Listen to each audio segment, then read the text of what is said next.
to hear that you're fit and well and good. I am. I feel great. Good. I mean, it's 3 years ago, so Yeah.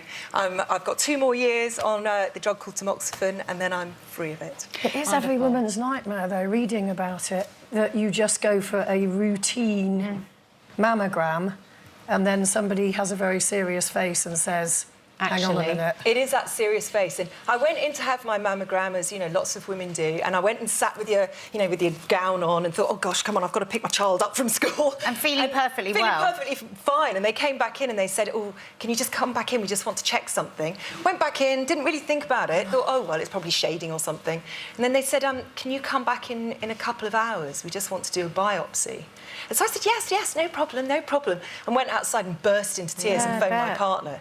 And then I went back for the biopsy, and he's looking, and I said, you're obviously concerned about something. And he said, yes. He said, it could be shading, it could be nothing. And then he paused, and I said, or it could be cancer. And he said, yes, it could be cancer. And, you know, that's when you think, oh, my word, you know, my day has now changed. In fact, my year has now changed completely. And was Nick with you, your partner? My partner, Nick, no, he wasn't at the time, because it's just, you don't take your partner for a mammogram, do you? Yeah. Just off you go, tick it off your list for the day. Because his first wife His had first wife cancer died of as well. colon cancer. Yes. So, I mean, I phoned him and I said, you know, I've had this test done. He said, don't panic. He said, don't panic, darling, you know, because often it turns into nothing. Yeah. But I knew he was worried. And it was the next day, I mean, I went privately. I live in South Africa, and you do it privately.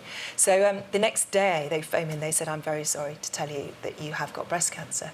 And my heart, the thought of having to tell my partner that I had just been diagnosed with cancer was awful, awful, awful, because, you know, however supportive he wanted to be, in the back of his mind he thought, I lost my first partner. And his children as well. And his 3 grown-up children also had to go through the whole thing again, which was not nice.